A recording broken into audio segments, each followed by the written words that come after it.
Oh, hello. I'm Vinny, And I'm Aaron. and we're here with Quality in Home Therapy. Today, give a little bit of a quick video about something that we've come across in the clinic today, the mobile clinic today.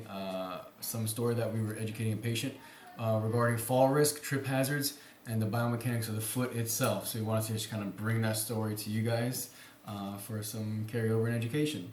So with the foot over here, we have all the articulating bones that help absorb when you're landing, and then you have the tibia and the fibula.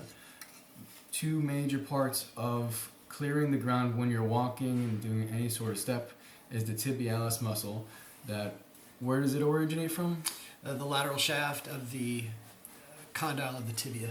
Way up top here, that's not here, and then it kind of runs down the tibia, wraps around the front medial aspect of the cuneiform here. So it runs down the tibia bone, starts to shift on the inside part of the foot to then help lifting it up. And as you're doing the lift up, if it's weak, when you're walking, you'll compensate with hip and knee increased flexion to clear the ground, and you might not notice that the toes aren't raising as well. When that starts to happen, it can be masked, and if you isolate it and try to have the patient just do dorsiflexion, you'll see that it's really limited. In addition to the weakness here, I'm seeing a lot of times the Achilles and the gastroc and the back part being tight.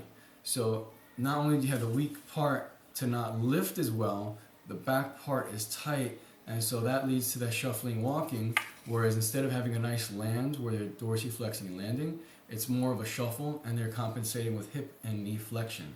So you could trip and hit a threshold, a rug, any sort of barrier, uneven cobblestone. You're just not clearing the ground enough to land. And those are the two combinations: a weak tibialis anterior muscle coupled with a tight gastroc pulling it down.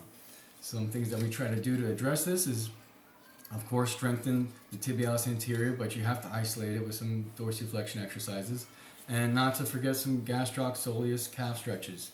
You get those two in combination, you're going to have a lot more of a clear heel strike landing gait pattern and a much more reduced fall risk. Fantastic. Thanks for joining. Have a great day.